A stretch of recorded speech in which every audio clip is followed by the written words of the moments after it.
Hello, my name is Roman Gihashvili, and topic of our discussion is games played with Reti opening. Now, this is going to be kind of unusual DVD. I'm going to be talking about some games I will show you played with Reti opening, but the unusual part is that most of the games, actually biggest majority of the game are my own games. The reason why I bring my own games is because throughout my chess career, Reti was my favorite opening, although the Reti is not the opening that chosen by white.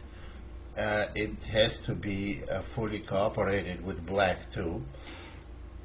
And this looks like a harmless openings, but there are a lot of hidden details that needs to be treated properly. And the reason why I'm bringing my games, because I played them really well, because I knew all details and I got training on Reti openings by the people that were best throughout the history on that. And I studied it for a long time.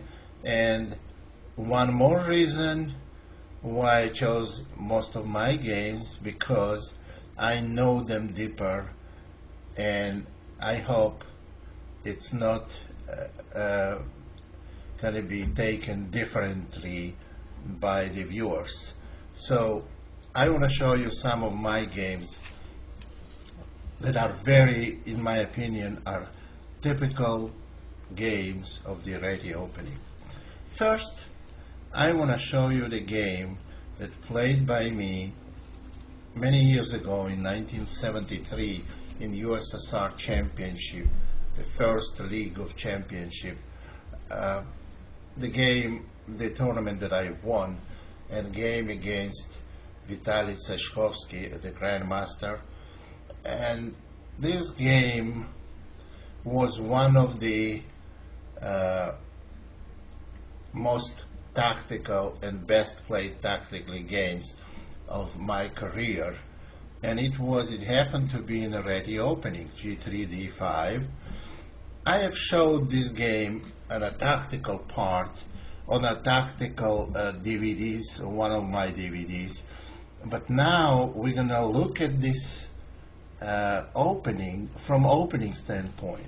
Bishop G2, C4. No, okay, after D5, white played C4, E6, Bishop G2, Bishop E7, castling, and castling. Well, here I can go D4, then it would be different opening, then we wouldn't be discussing this game. That's a Catalan, but I chose B3 which clearly points to the Reti opening. C5, Bishop B2. Now here is the significance of this opening and the reason why I chose this. Because number of years ago, in 1967, 6 years prior to this game, I played a game with a black, the same exact position, against very well known and world famous Mikhail Botvinnik. He wasn't in the prime of his career, but he still was pretty good at that time, and I was playing a game with him in the USSR Team Championship, and I was very, very impressed by the way white played opening, and I was very unhappy with the position I got with black. we're going to be talking about that game right after this one. I won the game, but this has a very little to do with the opening. So after I played bishop b2 and knight c6, then e3. This is very similar to the position I had against Botvinnik with black. After e3, b6, knight c3, d takes c. Now this is already a bit different. B takes c, bishop b7, d3, and rook c8. Now this system was highly recommended at that time, and I think still now, for black. The reason why, because it's very difficult for white to conduct some concrete plan, to come up with some concrete plan. Queen e2 was played, queen c7, rook a d1 to give support to d pawn, and after rook a d1 a6, and here white has to do something about the game, about to choose the plan. The plan is not new. It was played by white before, but with not such a great result.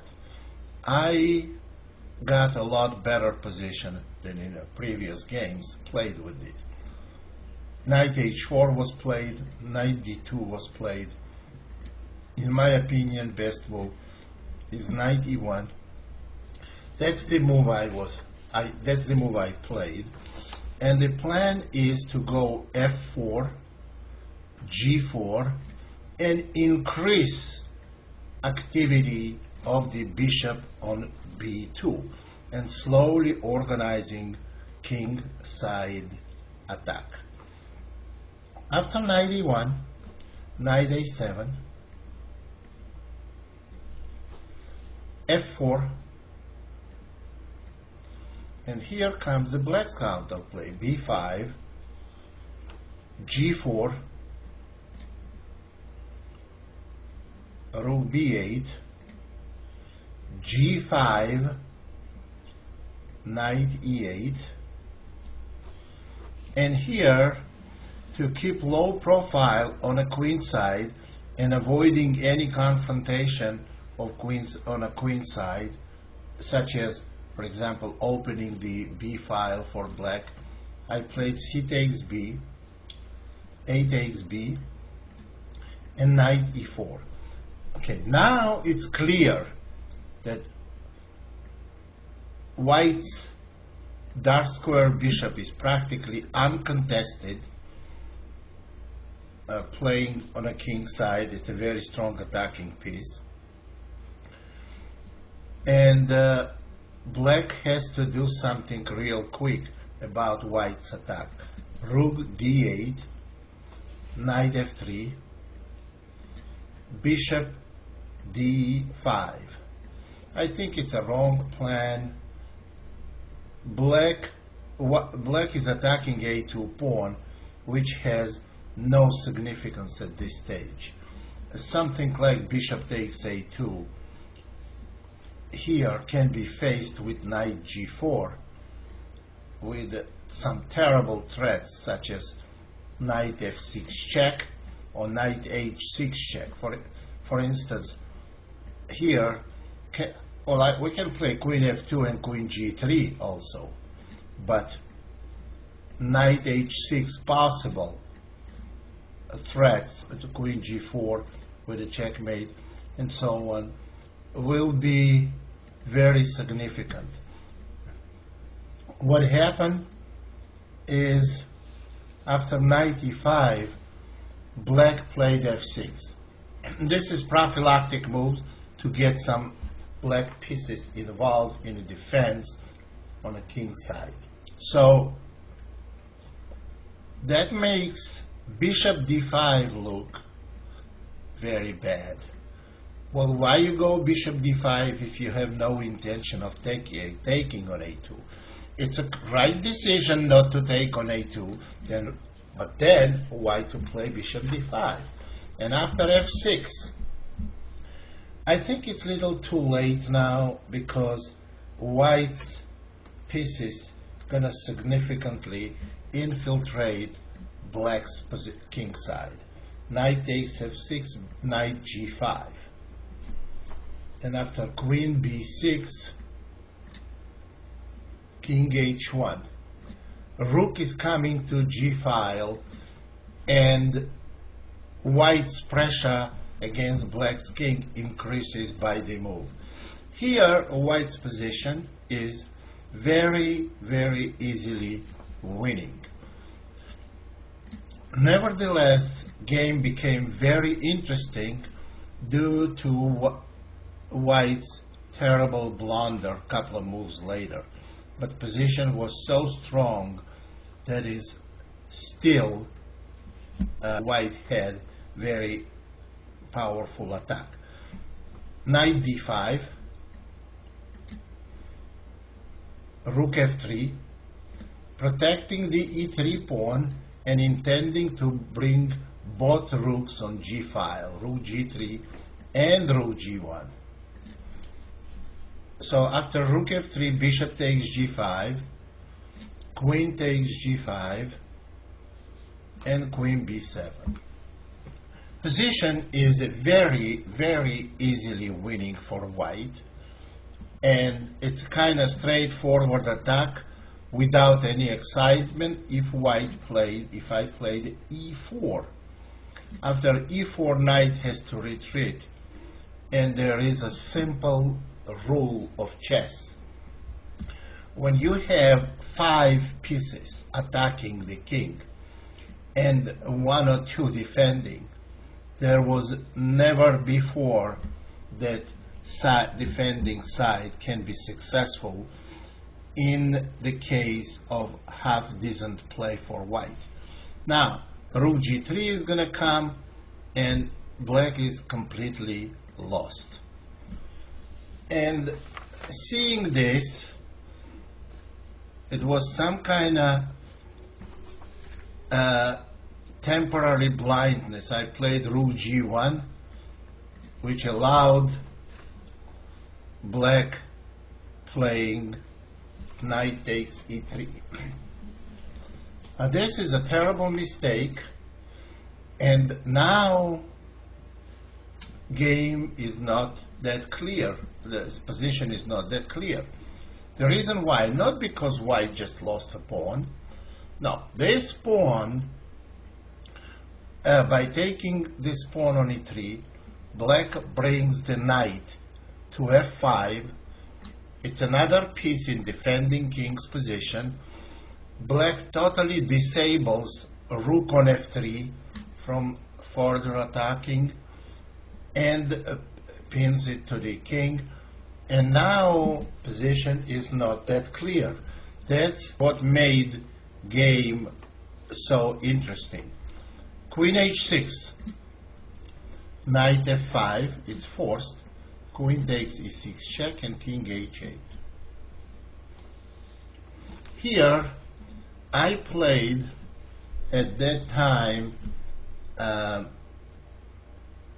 kind of a brilliant combination, and only many years later, after computers starting to play significant role in chess analysis, we found out that black had a defense. I played rook takes g7, and my opponent played knight takes g7, which is the only logical answer and wrong one. The correct move would have been, of course, not queen takes g7, which leads to immediate mate.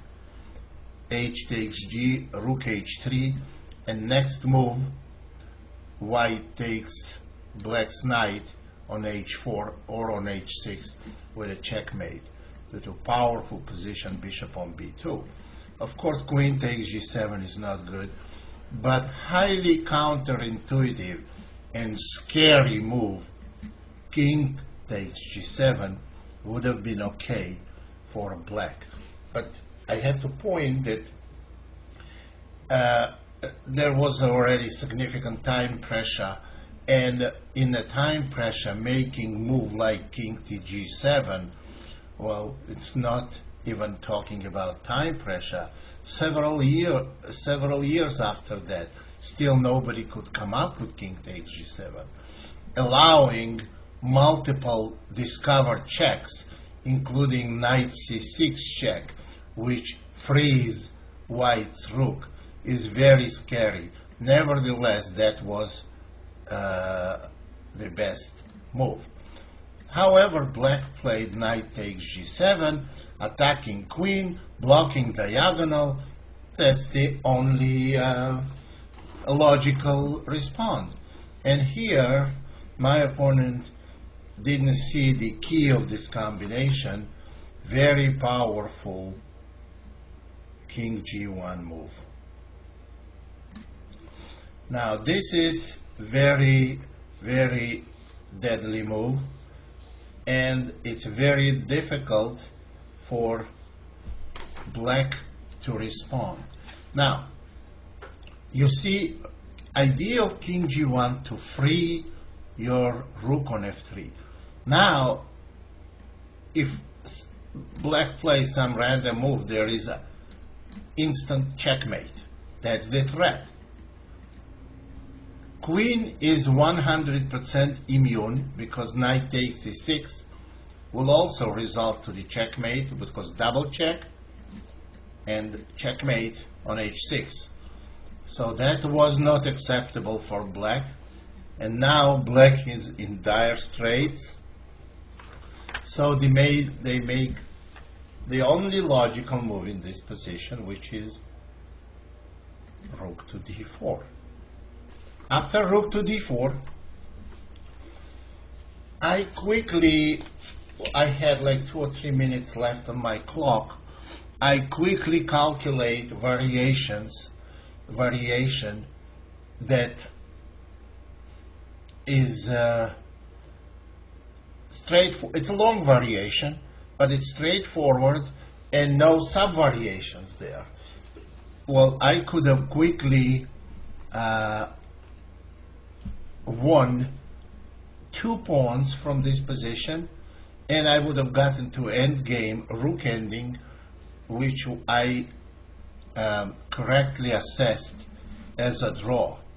So I could have played knight g6 check, which is a forced draw. H takes g, rook h3 check, knight h5, only move. Every move is forced. Queen takes g6, threatening mate. Rook, queen g7, the only move. Rook takes h5, king g8, queen takes g7, king takes g7, and now rook takes c5. You see, eliminating defense for d4 rook. And then black would play rook takes f4, getting to, by force, to a drawing rook endgame, rook c7 check, king g6. Now white has to take the rook, since rook is not pinned anymore. Rook takes d4, rook takes a7, and rook takes d3. Now here I have an extra pawn, but position is absolute dead draw, because white has 2 worse pawns on the board and passive king, which means white has no winning chances at all. I turned down. It was close to the end of the tournament, and I wanted to win this tournament, and so I turned that continuation down, and I went for more. And here, of course, you cannot calculate what is the best move and what would be the outcome of what I played. And I went for a position with a piece down where I have increasing attack without conclusive result. So in that position, I simply played, in this position, I didn't play knight g6 check, leading to the variation we just saw, but I played bishop takes d4, cd, and queen h6. This is the judgment I made, and my assumption was, whether it's right or wrong, that white has strong attack. There is a possibility of knight g6 check. There is a possibility of rook h3. White has dominating knight on e5. Black has an extra piece, but knight on a7 is totally out of the game, and king in danger. I decided to play it on, and it paid off. So after queen h6, king g8, my opponent makes here only the very logical moves. Very logical move that makes a lot of sense. King g8, getting out of the pin, eliminating knight g6, and also I see protecting rook on f8 in case they need to play knight f5. So after king g8, rook h3, knight f5, queen e6 check. Now king g7 must be played, and knight d7. After knight d7, it's clear that rook f7 is not acceptable, because black loses immediately. There is no other, the rook is hanging now, and if rook moves anywhere to d5, queen takes f5, followed by rook takes h7, will be deadly. And rook f7 loses because of rook takes h7, king takes h7, and queen takes f5, which wins the knight on f5, and knight cannot move, because then after knight f6 check, black loses the queen. So my opponent couldn't play rook f7, and he played queen c8, and I played knight takes f8. At this point, white is clearly winning. And in 1972, 73, that's when the game was played.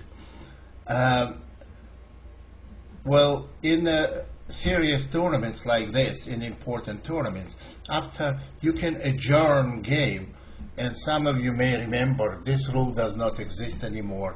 You don't adjourn game anymore because of the influence of computers. And after two moves, game was adjourned. What was played? Queen takes f8 is losing here because of rook h5 attacking the knight, and black loses almost immediately. After rook h5, knight is hanging and there is no defense. For example, if knight e7, there will be rook g5, which leads to a forced mate, and there is no defense. So what was played is queen c1 check. Of course, it's two moves before the time control, which is 40 moves, and this is 38 moves. And after queen c1 check, king g2, queen d2 check,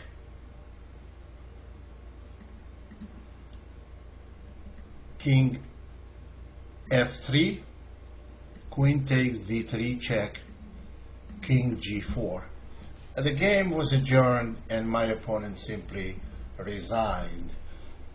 This was a very impressive game, and in Dvoretsky's, one of the Dvoretsky's book, he mentions this as highly unusual combination with counterintuitive sacrifices. Well, black could have played. Game was adjourned, and this is a forced win for white, so black never resumed the game, they resigned. If knight e3 checked and king g5, and you see, and now there is a mating threat after rook takes h7 or queen f6. So if black takes, I will quickly show you the forced win. Rook h6, threatening rook f6 check with mating couple of moves. And if queen f5, which is the only move here, no, actually the only move, queen f5 simply loses a piece. The only move, king g7, but then rook f6, threatening the same mate. And now the only defense h6, rook takes. And if queen f5 now, queen takes f5, knight takes f5, rook a6, black loses knight, and the game right away. This was very, very interesting game and very interesting system, one of the systems in Reti opening. Well, now I want you to look at the game Botvinnik. The game was played in 1967. And that's the game inspired me to play the same system for white, because, as I already mentioned, I was very unhappy with the position I got. In the game we're going to see. c4, c5, I am black. Botvinnik is white. Knight f3, knight f6. It's a different move order, but you will see we're going to arrive to almost the identical position. g3, b6, bishop g2, bishop b7, castle on both, castle for white, e6, and b3. This is the system that identifies itself as Reti opening. Bishop e7, bishop b2, castle, knight c3, and d5. That's when Botvinnik played against me e3, and that's exactly how I played against Seshkovsky in the game we just looked before that. After e3, knight c6, but Botvinnik played here differently from the game we just saw. He took cd, and after knight takes d5, he played knight takes d5. And perhaps the best move would have been for black to play queen takes d5, and after knight e5, queen d6. Well, I have to point you something. I didn't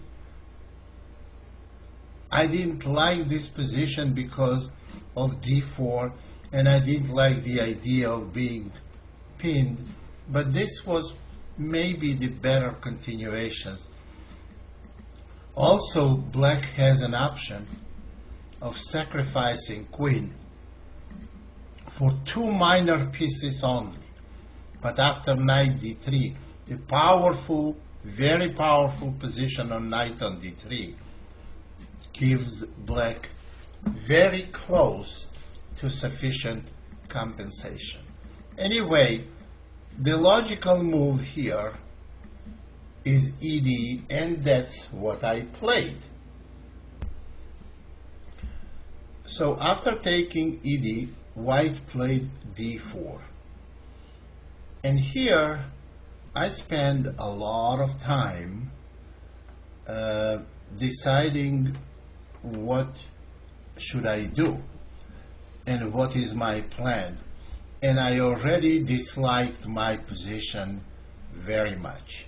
CD is not an option. Playing with a bad pawn on d5 and very passive bishop on b7, especially against positional giants, right, like Botvinnik. So that was not an option. And I couldn't come up with active plans, so I played bishop a6, and after rook e1, I played simply rook c8. Idea of knight b4 I didn't like, and for a good reason, because knight d3 is a threat, but if white plays simply knight e5 and after f6 a3, black is nearly lost. After taking the knight, black is going to recapture white's knight, and because bishop is hanging on a6, white is going to suffer big losses. Black is going to suffer big losses, and knight b4, that's why it was rejected by me. So what I did is rook c8, and now knight e5, knight takes e5 and de. White has very powerful bishops. d5 is big weakness, and I'm already disliking my position very much. Bishop b7, it was very well played by white. Rook e2. The idea of rook e2, whatever is happening in the game, rook d2, and after rook d7, here white plays queen g4. You see, with the potential deadly threat of e6, attacking mate on g7 and rook on d7, and also bringing rook on d1. Now I see I'm facing immediate attack on d5 pawn, and also I have to be careful not to get mated. I'm highly unhappy already. f5 was played out of desperation. Queen e2, queen a8 was played, rook a d1, and rook f d8. This position is, in this position, white has a big advantage. One of the moves I liked really much was g4.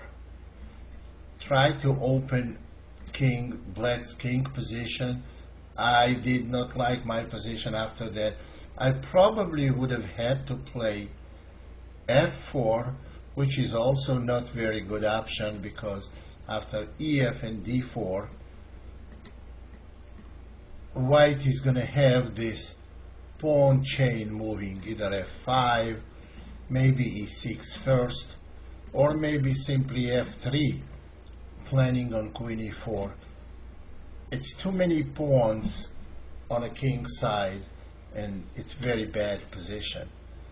Well, I got a lucky break after my opponent played f4, because here I went d4,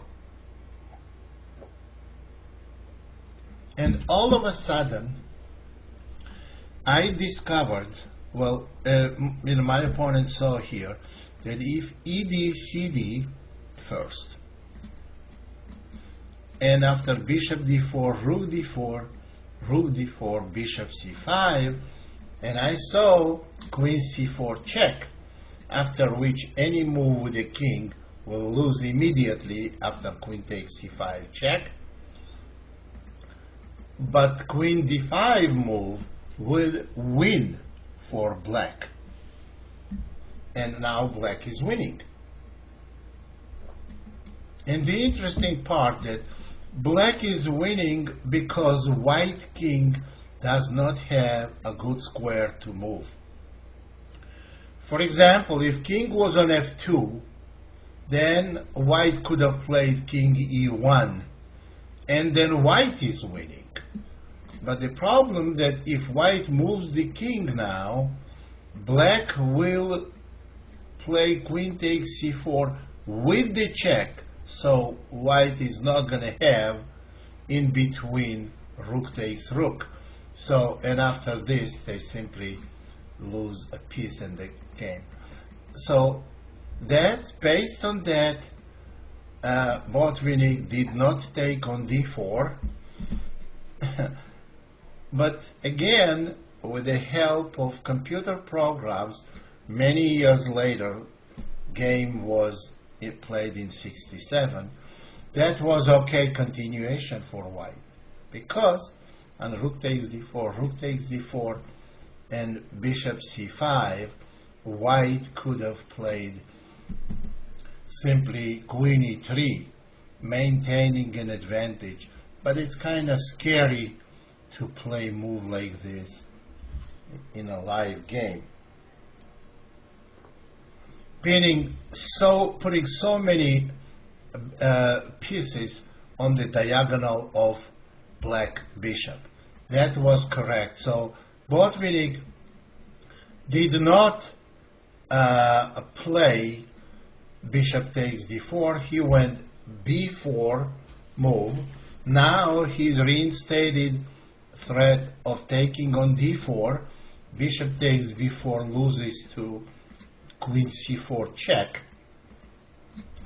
But he overlooked second tactical shot, which was d3. And now he's forced to play rook takes d3 because options are a lot worse. Bishop takes b4 coming with bishop c5. And after rook takes d3, queen a6.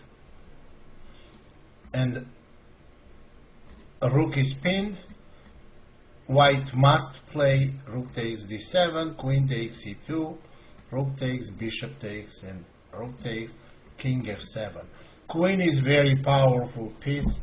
We don't need to go to the end of this game because the interesting and important and significant part of the game is already behind us. I went on to win a game, and I have to say that I was lucky to win the game.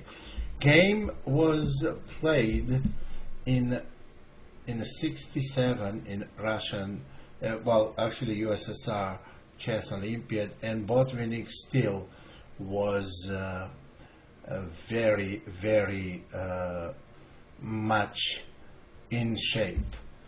Not in a prime, but still in shape, well, as far as the game of chess goes.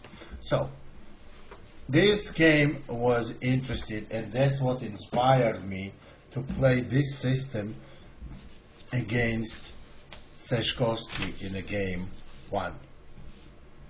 Here is the game played on very high level between 25 and 2600, two grandmasters, 25, 26 on international ELO rating, and was played the same opening: knight f3, d5, c4, c6, g3, knight f6,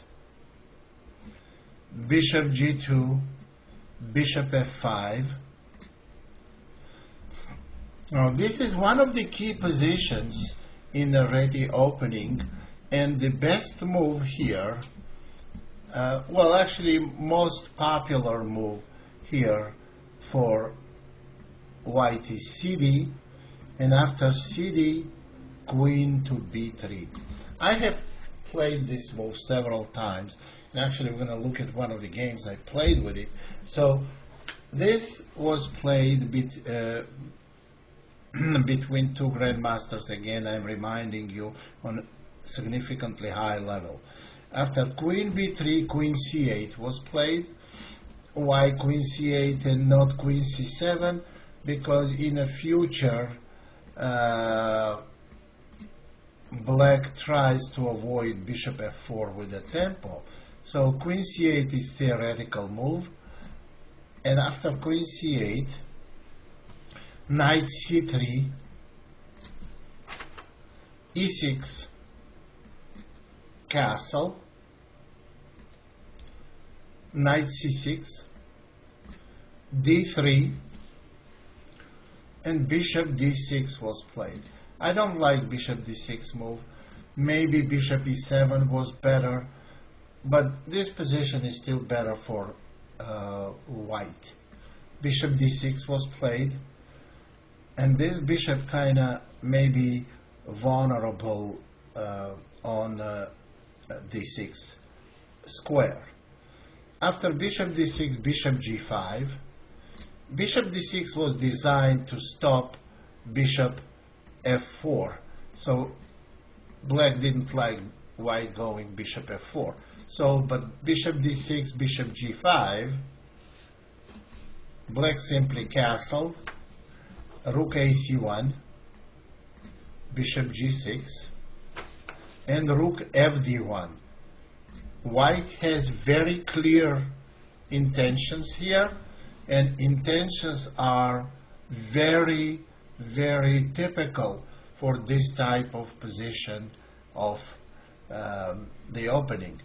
The reason why white played d3 is to go e4 and to open central files where white's rook so beautifully placed on two key verticals. So after rook fd1 and rook b8, it's very difficult to suggest some constructive plan for black. They protect the b7, well, in the future where queen has to leave, but then e4, d takes c, and bishop b4. Very, very powerful move, knight b5. Now, let's look at the option. They don't have too many very good options. Well, what can they play? If they go bishop e7, they're going to face e5. If they play rook d8, they also going to face e5 after rook takes d6. Very bad position. They're losing material. So bishop b4 is kind of forced. After bishop b4, knight b5. That's already very powerful move, and I mentioned it. And knight takes e4. Well, the threat here after knight b5 is knight takes a7, which black has no good defense from. Knight takes e4, knight takes a7, queen e8, and now bishop f4. This is very strong and very decisive. After bishop to f4, there is no defense. If e5, knight takes e5 simply, and after knight takes e5, queen takes b4, white is simply winning here, completely winning. And take a look at this position. If you look at the activity and piece placement of white, look at these two bishops. This is very typical for Reti. When you open position, you somehow, mysteriously, your pieces will be dominating black's pieces. See, these two bishops are extremely active, not to mention these two rooks on c1 and d1. Black is totally busted here. e5 was no option. Bishop c5 was played. And it's interesting to mention that rook cannot move. You see, in this position, if white takes, black is going to take back, protecting the bishop. But if rook moves after bishop f4 anywhere, then white is going to take black's knight, and then bishop is simply lost after that. So black played bishop c5, but this is already desperation. Knight takes c6, queen takes c6, and knight e5, attacking queen, knight, everything. Bishop takes f2 check, king h1, and queen b6, knight takes g6, and black is simply down a piece and in absolutely lost position. Well, black just resigned here.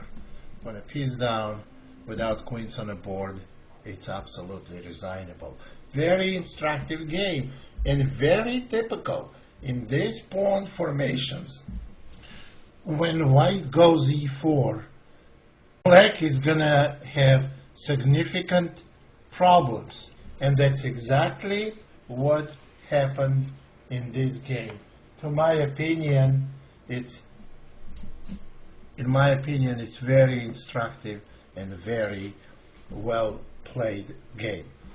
Now I want to show you one more game played on a very high level, on between two nearly 2,700 rated grandmasters, Kirill Georgiev 2650 and Rustam Kazimjanov 2,700, almost 2,690. Let's look at that game. Also very significant, same position, same opening, c4, c6, g3, d5, bishop g2, bishop f5, cd, cd, queen b3, queen b6. Let me tell you a couple of things about this position. We just looked at one of the games in this position. That's what fascinated me in the Reti opening, because you're going to get, from move to move, you have different type of positions and some interesting plans, and you will appreciate the dynamics of piece movements when theory doesn't go very deep. It's not Sicilian, it's not the highly controversial openings where pieces come in a clash in very early stage, but it may explode at any point, any time. In this position, after queen b6, white did not play queen takes b6. That's my choice in this position, and I have played queen takes b6. And white introduced a new idea, which I liked very, very much as well. So knight c3, queen takes b3, ab. Now instead of giving black double b pawns, white has double b pawns. And after knight c6, d3, e6, bishop e3, a6, knight d4, very interesting move. Knight takes d4, bishop takes d4, and as you can see, white is ready to go e4 and open this diagonal for their light square bishop. And knight d7 was played, and of course e4. D takes c, d takes c, bishop g6, white castles, and here, after long debating, black decided to sacrifice a pawn by playing bishop c5, allowing bishop to h7. Now let's talk about this position. Why does black sacrifice the pawn? Did they think they're going to get strong attack on a king side? Of course not. Did they think that g5 will be g-file will be very significant? Of course not. But then why they sacrifice the pawn? The reason why black sacrificed the pawn, because they didn't see any good options. And they didn't see any good options because, well, of course they considered e5. On e5, what would have happened? Now, well, you may say on bishop e3, now you can go bishop c5 and maybe complete your development successfully. But on e5, white should have played and could have played, they probably would have played. On e5, knight d5, threatening fork on c7, and after bishop d6, bishop e3, castling, rook f to d1, and if rook d8, then rook a to c1. And you see how terrible black's position is. That's exactly what I mentioned. When you see when position opens, there's somehow white's pieces are so much better placed that black is on the verge of disaster. Well, and same here. If move like rook c8, then I don't know, white can take and go bishop h3. And you see that white's pieces absolutely dominating here. On rook d8, maybe even knight b6. Taking on b6 is not acceptable because black loses material. White has an option, and when strong player or world-class player like Kazimjanov is decides to sacrifice a pawn, that means he admits that he has almost no good options. Bishop takes g7, rook g8, bishop h6, knight e5, knight a4, bishop a7. Now simply to stop knight g4, the white played h3, and after knight d3, rook a d1. Black has absolutely no compensation. Rook d2, and on rook d7, king h2, and now the bishop on g6 is locked, and black's king is vulnerable, and after b5, knight c3, knight c5, rook takes d7, knight takes d7, and f4. White has positional advantage with extra pawn threatening f5, and game continued another 6-7 moves, and black lost the game. Well, actually, it's already very, very much lost here, and we can end this game right here. It's very impressive outcome again. And that's exactly what I like about the Reti opening, because these positions can occur all the time, this type of dynamic positions. Here is the game. I want to show you one more game that was played between 25 and almost 24 players, grandmaster versus international master.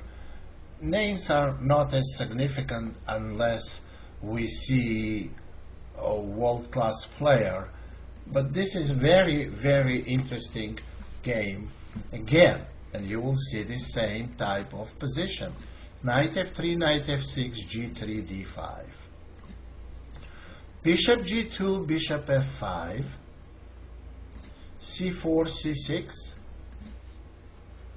cd, cd, and queen b3. Does it look familiar? We just looked at two games played with it.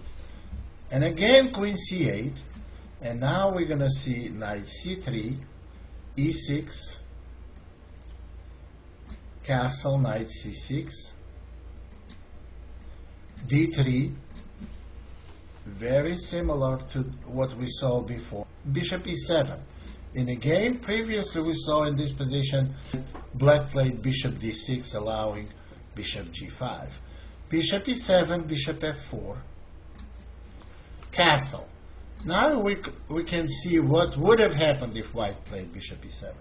Rook a c1, it's kind of position played by itself. It's very easy to play position for white.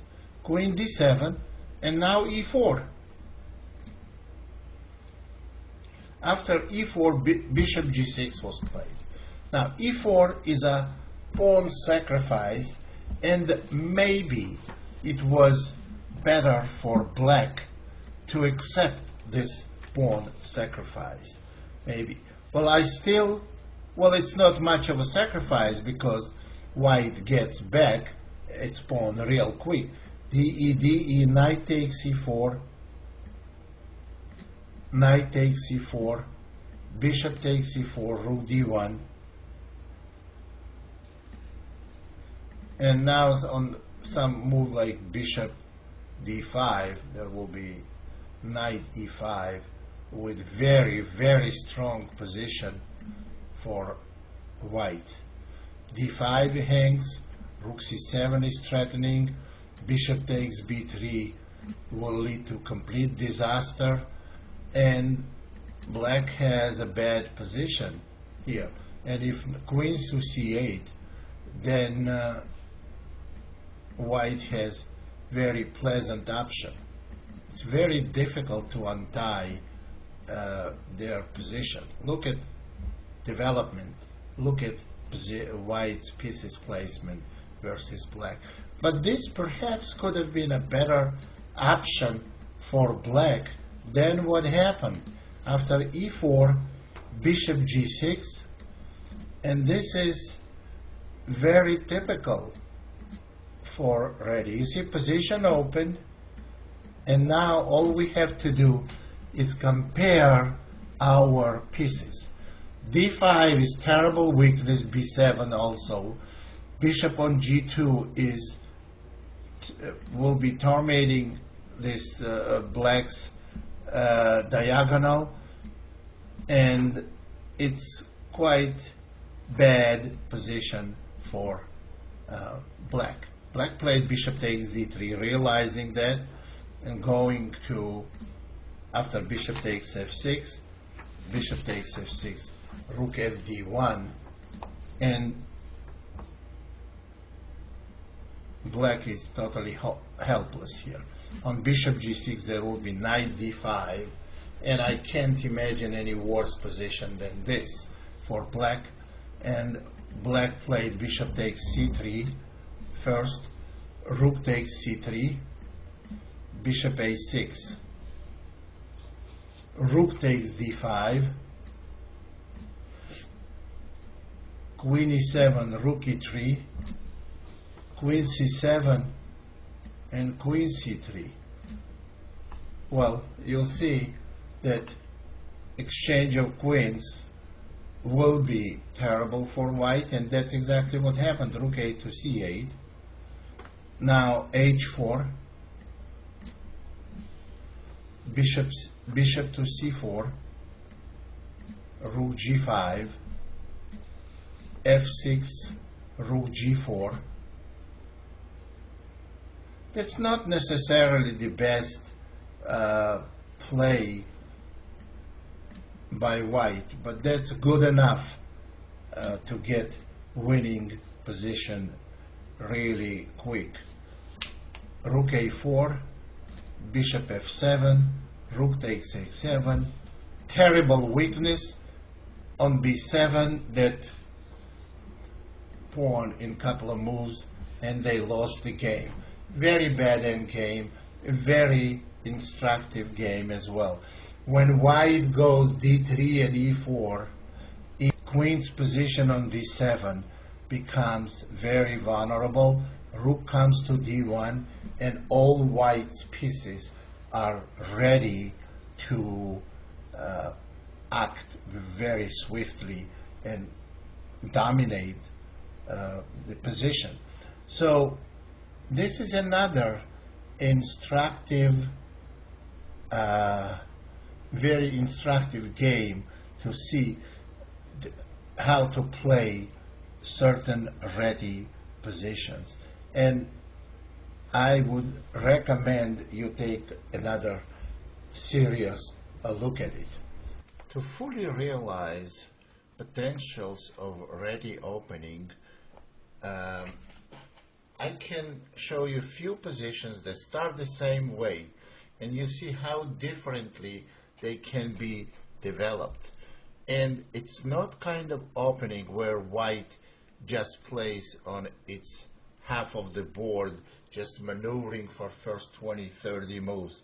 No, it's always white tries, if they play correctly, to increase the pressure. Wow, let's look at a couple of games I want to look of my own where I played this opening the best way it can be played. The reason why I was so much involved with this opening, I am involved because I was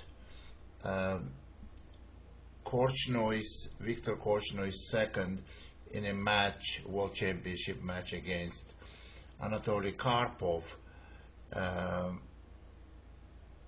And Korchnoy we were preparing together a ready opening in a full extent.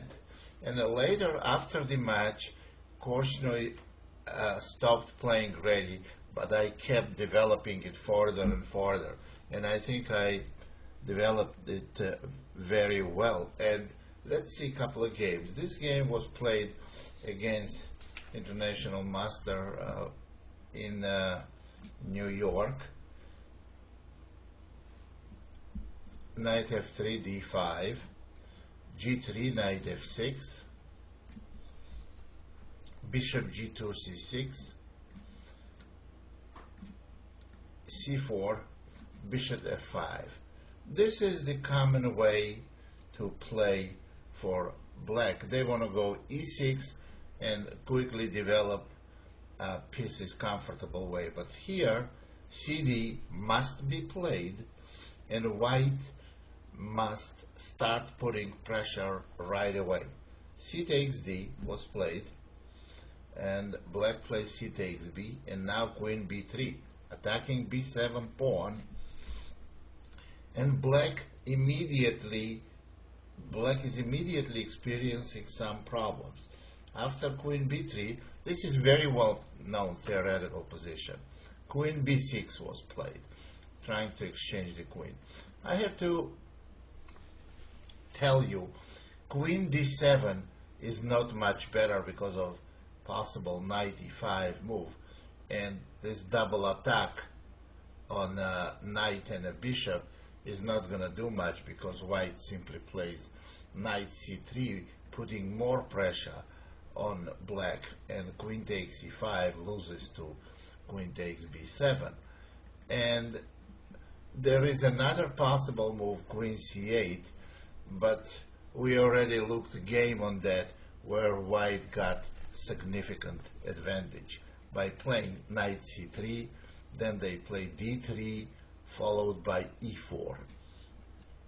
In this game, queen b6 was played, however, and after queen b6, white exchanged queens, and now knight c3. White has possible outpost on b5 for the knight, as well as possibility to play d3 and e4. So after knight c3, knight c6, d3, black chose to play e5. I think maybe e6 is safer, although white still has good size advantage with a possibility of e4. e5 was played, however, white castled, and bishop c5. Black seems very active, but this is false activity because their center is clearly under attack. Bishop g5, threatening to take on f6 and on d5. Bishop e6. Now knight b5, threatening knight c7 check. And after castling, white got big advantage. I played here knight takes e5, knight takes e5, d4, rook a5, d takes c, rook takes b5, e takes f, rook takes b2, and e3. Now, this position is very, very difficult for black. d5 pawn is very weak, and all black's pawns are torn apart. There is black's pawn structure is very bad. Rook a8 was played, rook fd1, h6, bishop f4. You see d5 is hanging, and after bishop f4, g5, bishop e5, rook takes a2, rook takes a2, rook takes a2, bishop takes d5. It's a big advantage for white because black's king side and black's king position as well are very weak. So bishop takes, rook takes, king h7, and now very strong move g4. After g4, you see that king is boxed, cannot come out, and white can increase pressure on a king side. That's exactly what happened actually. And after g4, rook a4, h3, rook a1 check, king g2. Black is looking for some kind of a counterplay to come out with. They want to come out with a king from the prison on king side. The king cannot go anywhere. After h5, king f3, rook a4, g takes h, rook h4, bishop g3. Now g5 pawn hangs, rook takes h5, king g4, and after king g6, simply rook d8. Black is totally lost. White has very strong attack. And after rook d8, rook h7 was played, and now very quiet and very strong move, rook to e8. Now if black takes the pawn on f6, then after bishop e5 check, and rook g8 check, and rook takes g5, their position is absolutely hopeless. So black played still b5, and after e4 they played b4, and then after e5 black simply resigned here. What is going to happen if black tries to go b3? White doesn't have to stop this b pawn. We can play rook g8 check, and after king h6, either h4 or f4 with a quick win. G8 takes h will be met by bishop f4 mate, otherwise h takes g threatening with the mate. H takes g, threatening with the mate, and black is completely hopeless. What I want to point to you is that white did get good size advantage in the opening, and that was practically decisive. So when I learned this opening properly and I play these positions, I constantly get advantage in the opening. And this is comparing to any other opening. It's so easy to learn. This is not too many variations. That's why. So now let's look at a completely different phase was played this opening. This game was played by me almost 40 years ago in 1971. But even then, I was already very familiar with main ideas of Reti. And I gotta tell you this, that Reti since 1971, for the last 40, 50 years, it didn't change too much. It just, you have to put heart in it and study all weak and strong points of it. And then, well, you can even use old, very old games that will be very, very productive. Now, let's look at the game. I played against very strong master, g3, d5, bishop g2, knight f6, c4, c6. Well, this position, I would recommend you to play the way we just looked at the previous game, knight f3, bishop f5, and cd. However, this was before this game was played before I was Korchnoi second, and I played it a little bit differently. I played b3 here, and after bishop f5, knight f3. Now, I want to show you how slowly this game was developing and white still managed to get good advantage. Knight f3, h6, castle, e6, bishop b2, bishop e7.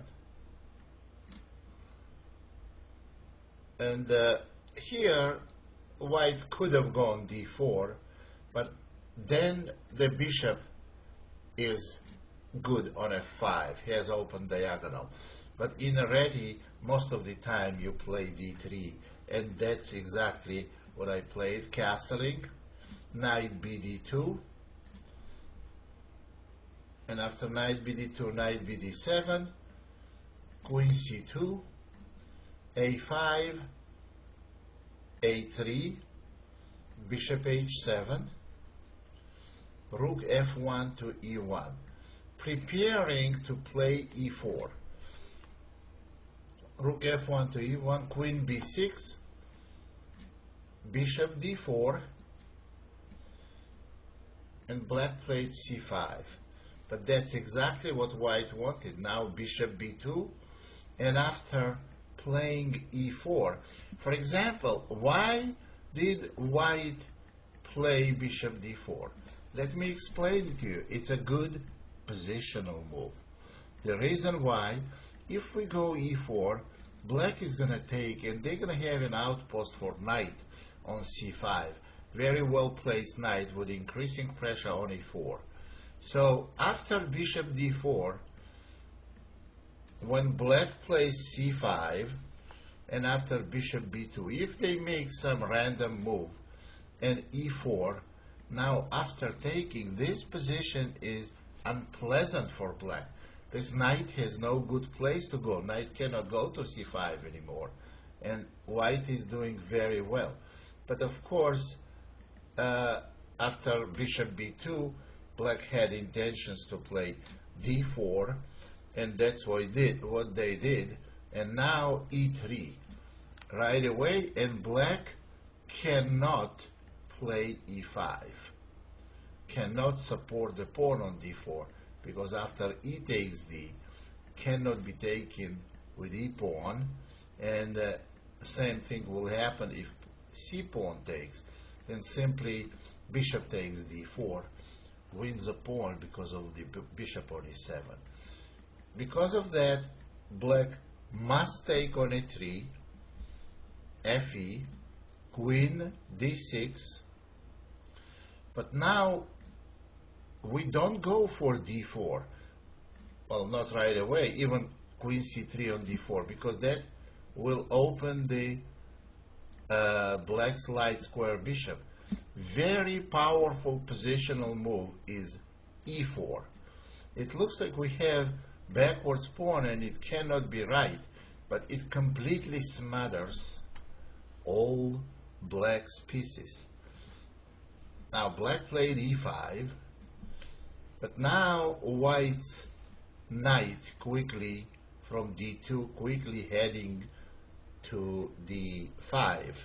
So after e5, knight f1, rook fe8, knight e3,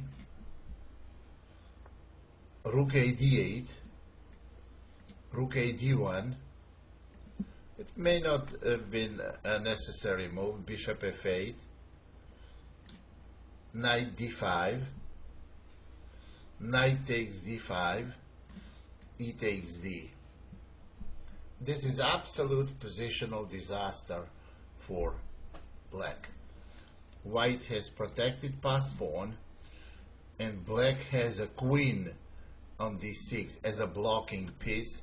The queen is the worst piece on the board to block the pass pawn with. And queen on d6, and white has pressure on e5 and two open files, e1 and f, e and f.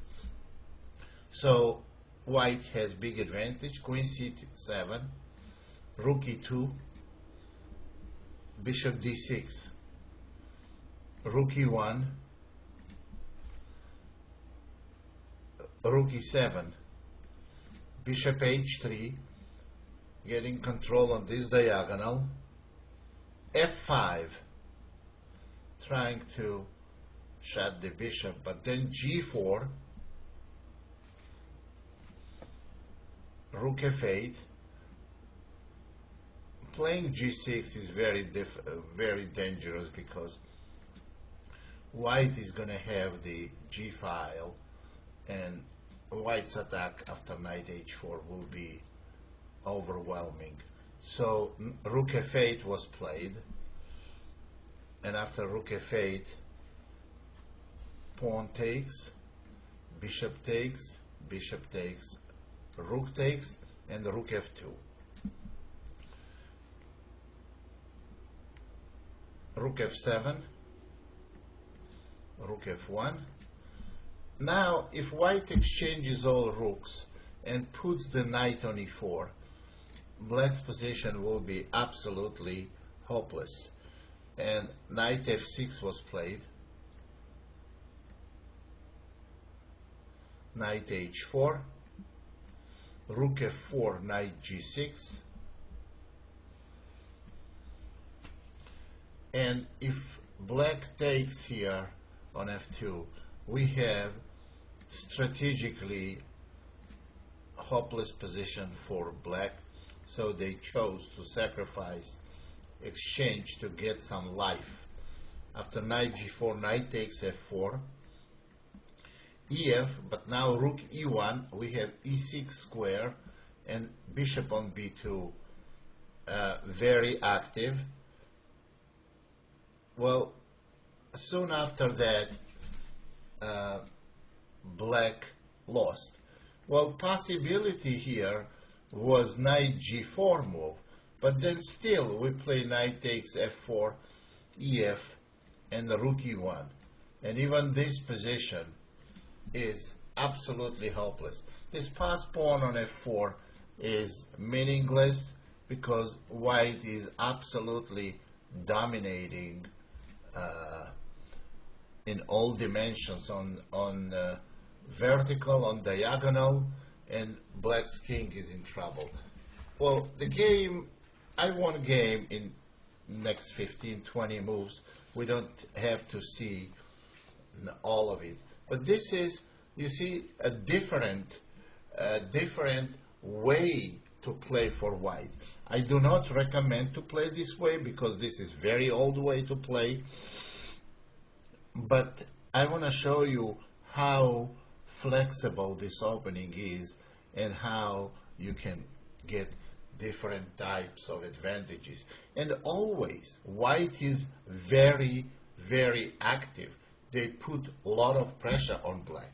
Now, next game, I want to show you, it's one of the most memorable game played by me in Reti opening.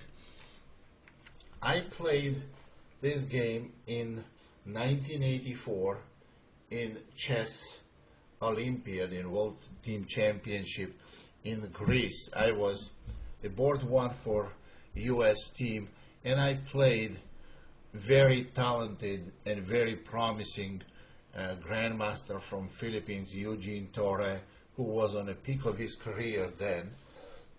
And he played Reti opening for black many times with tremendous results. He has never lost the game, and he beat some very, very strong players, top players in the world.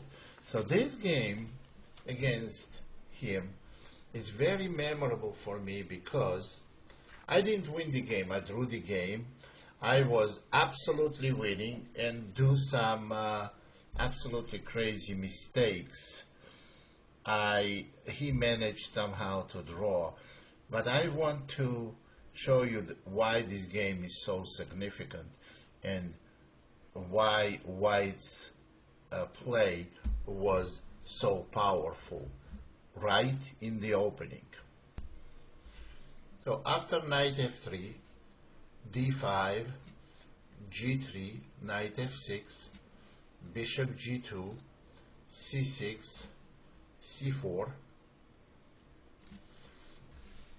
In this position, instead of bishop f5, black played d takes c. On d takes c, very frequently they play a4 or queen c2. Knight a3 is my choice,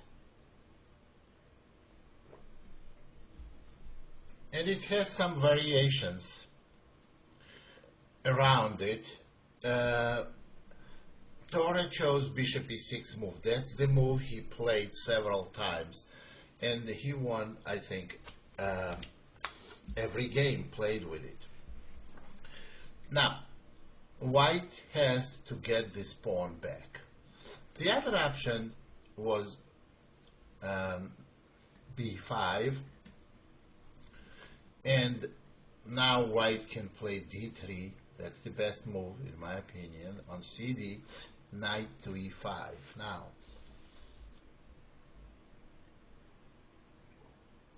and after knight to e5, white is threatening just to get the back pawn on d3, and if black plays e6 or queen c7, remember you cannot take on b5 because of queen a5 check, whatever move. But what white wants to do is simply on a move like bishop b7, simply take on d3 with a knight, followed by bishop e3, and they have very good compensation for a pawn.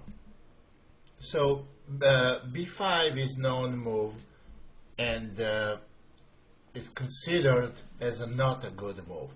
Bishop e6 was played by Torre, and on knight g5, in this position, bishop d5 was played several times, and we're going to see the game right after this, the game that was played with this bishop d5 move, and then white plays e4, h6, ed, but we're going to see this game right after this.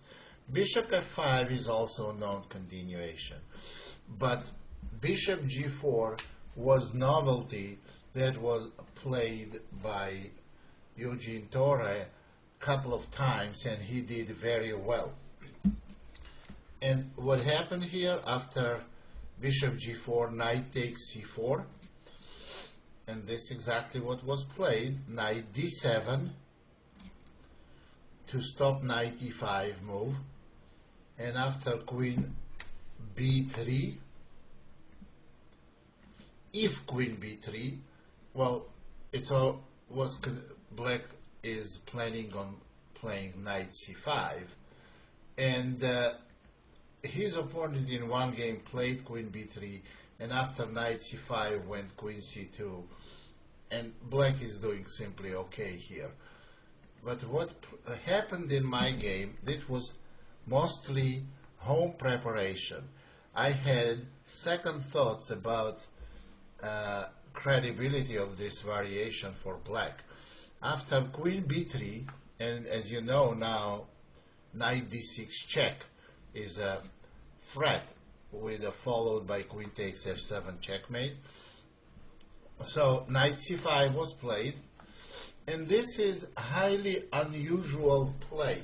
I don't know of any opening where you play moves like this for white. What I mean by that is, let's talk, if we just talk about what white did in this game, it sounds awful. Well, but let me explain you something. That's the beauty of Reti opening. So sometimes you violate these rules and it looks like it's terrible, but when you think about it deeper, there was no violation at all. What did white do in this game? They made two moves with a knight on g5, knight f3 and knight g5, and then made two moves with the other knight, playing knight a3 and knight takes c4. They also made two moves with the queen coming out in early stage of the game to the center of the board. And what they got for it? Well, it's not easy to point what they got for it, but this is very concrete approach to the position. This position I went for. Why it's not such a violation? Black has wasted too much time also. They played bishop from c8 to e6 to g4. Knight went from b8 to d7 and c5.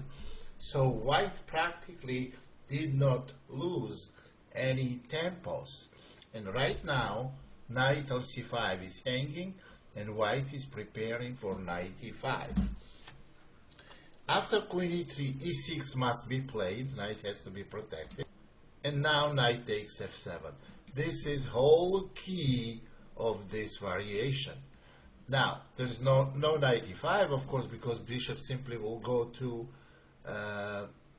h5. Knight takes f7 was played. King takes f7. Much later, I analyzed, well, we didn't have computers developed so much in 1984, computer programs, and the programs we had, they were very, very weak then. And after king takes f7, so, but when I analyzed this later, much later with the program, black could have played better, and it would have been double-edged position. But here, knight e5 was played, and king e8. Perhaps king g8 would have been better. And after king e8, what's the point of the sacrifice? White is a piece down. In now b4. This is the point. Now, if knight moves anywhere,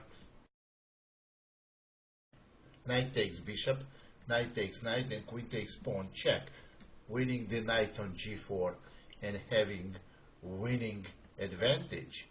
After b4, whatever happens is forced. What happened after b4? Knight d5. Now queen d4. Again, knight's hanging and the bishop is hanging. Knight takes b4. This knight is immune because knight d3 check will win white's queen. So white plays queen takes g4, and black wins white's rook. Here, the development of this game is forced.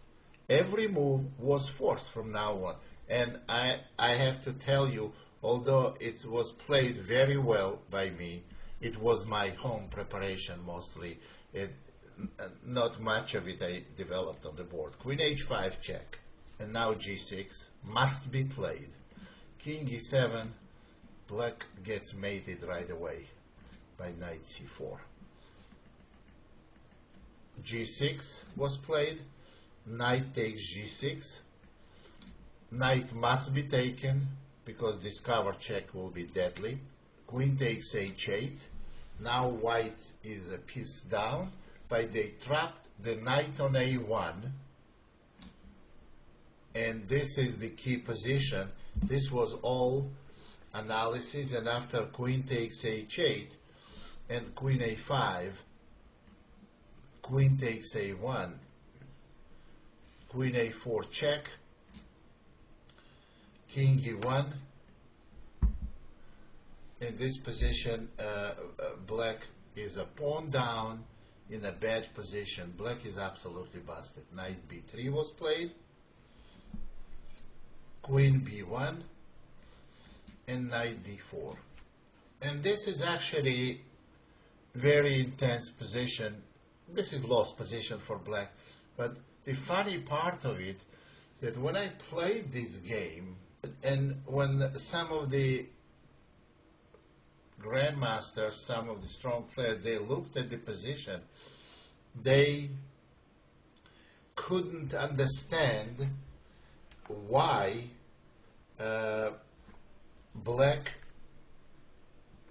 white doesn't play queen takes b7. It looked like absolutely killing move, and no one can understand why pawn on b7 cannot be taken unless you looked at whole game.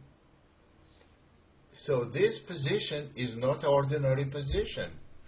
When you set up this position for somebody, you have to tell them, you have to make a couple of stipulations. Here, queen takes b7 here is a losing move for white because black plays queen c4, threatening mate on e2 and c1, and queen takes a8 is not going to help. So the stipulations that have to be made is that although position looks normal, the abnormal facts of this position are that both kings walked and neither side can castle.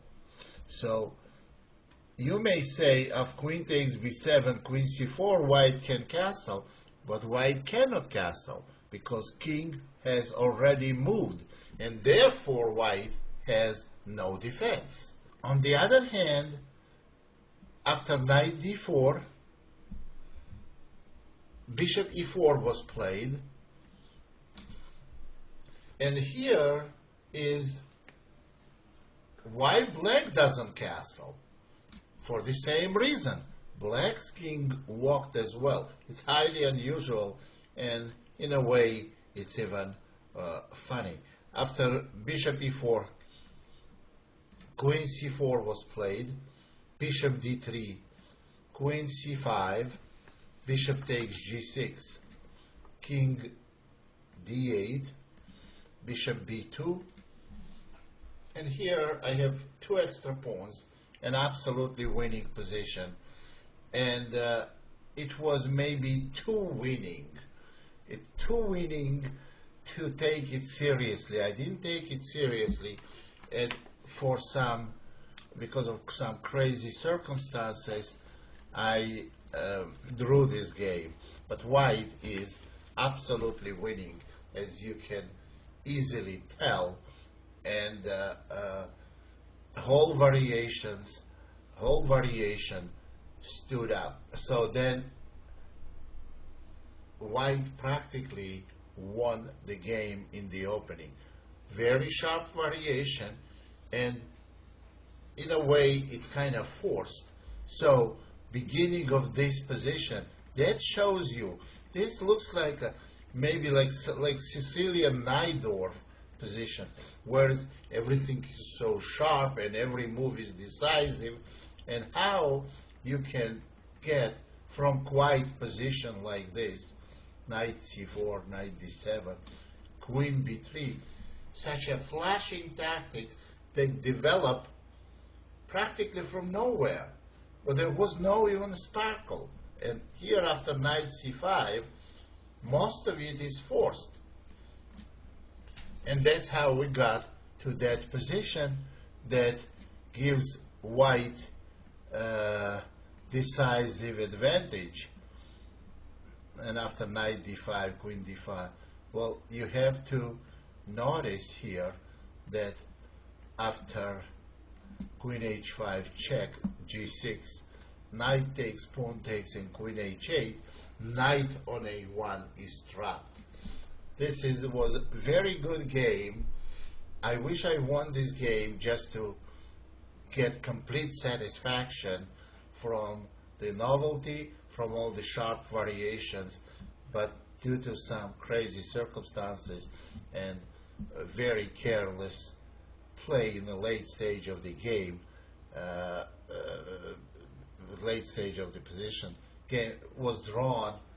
And another very interesting and very dynamic game of a Reti opening. Here is the game I want to show you. After c4, knight f6, it's a different move or the same opening. c6, g3, d5. Game was played between two grandmasters, two quite famous grandmasters. Bishop g2, d takes c, knight a3, bishop e6, knight g5, and I already showed you the game with bishop g4, just last game, and I told you that I will show you what will happen if black plays bishop d5. On bishop d5, e4, h6, that's what was played in this opening. Now you see the other type of advantage in this opening in a forced variation, very dynamic advantage. E takes d, hg, d takes c, knight takes c4, knight takes c6, knight takes c4, e6. Well, in this position, white made a move that I don't like. They made a castle, very logical, very normal move. They still got better position. In my opinion, better move is queen to a4. And why? The threat is not bishop takes c6. Well, for example, on bishop e7, not bishop takes c6, bc, and queen takes c6. Because after king f8, black has full compensation for a pawn. They're going to come rook c8, and then they put knight on d5, open h file. All this is very, very good for black. But the question is, if we are not intending to play bishop takes c6, why do we play queen a4? Because now we go knight a5, and this creates clear problem for black. What we want to do, we want to win a pawn without giving bishop on g2. And now the threat is not knight takes c6, not as much knight takes c6 as knight takes b7, winning most of black's material. So, and that creates some problems for black. Maybe they have to play queen d7 and then we cast. So in the game, white simply castle here, and black played rook c8. d3, knight d5, and now white played d4. Now, I don't like the way exactly white handled this position, but what I did like here, the type of advantage white got here. What I think is correct in this position, after rook c8, d3 is okay, and on knight d5, knight e3 must be played. Diagonal has to be clear, and if bishop takes e7, bishop e7, then knight takes d5, ed, and those pawns are weak. White has beautiful bishop pair with a good advantage. White did not play it well, because probably for Grandmaster Pigusov, who was playing white, this opening, he wasn't that much comfortable with this opening. It wasn't that much familiar for him, this opening. So d4, bishop e7, and now he went knight e3, castle, knight takes d5, e takes d, and bishop e3. The significance of this position and assessment is the same. White is better. But white could have gotten this position with extra tempo and with a pawn on d3, which is a lot better than pawn on d4. Pawn on d4 can be a target, and also with pawn on d3, bishop on e3 feels a lot better. It's not, it doesn't have only defensive functions. So this position is still, of course, better for white, and white went on winning the game. So let's see what happened here. After bishop f6, white has a weakness also. Bishop h3, rook to b8. After rook b8, queen d2, rook e8, rook ac1. It's not necessarily the best moves for either side, but the moves are good enough to see who has the upper hand in this position. Rook c5, rook d6, b4, a6, a3, and on b6, rook c3 was played, knight d8, rook dc1. I want to stop this game right here, and let's see quick assessment. White has bishop pair, g5, d5 are weaknesses, complete control on the open c file. Black has zero counterplay. It's total fiasco as in the opening for black. And again, even not playing the best moves, white got very, very big advantage. So very instructive game. This game I want to show you was played by the Grandmaster Alexander Kochiev. He is one of the very few players on high level who develops, maybe not who developed ideas in Reti opening, maybe not on a scale I did because I was absolutely dedicated to it, who developed some ideas of the Reti opening. And here is very interesting game played by him some 20 years ago, 25 maybe, against another grandmaster. You will see the same type of ideas I was playing, but he got something on his own that was very impressive as well. Knight f3, knight f6, g3, d5, bishop g2, c6, c4, dc, knight a3, bishop e6, knight g5.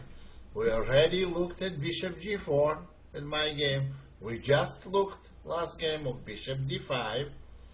Bishop f5 was played in this game. Knight takes c4, and here black played h6, anticipating to simply continue a development after knight f3 and e6. However, knight takes f7. This is the unusual part. I don't see I'm not sure you can see it anywhere else in any other opening, that white has not completed development and has only one or two pieces developed, and they sacrifice the knight, and it works. This is Reti opening.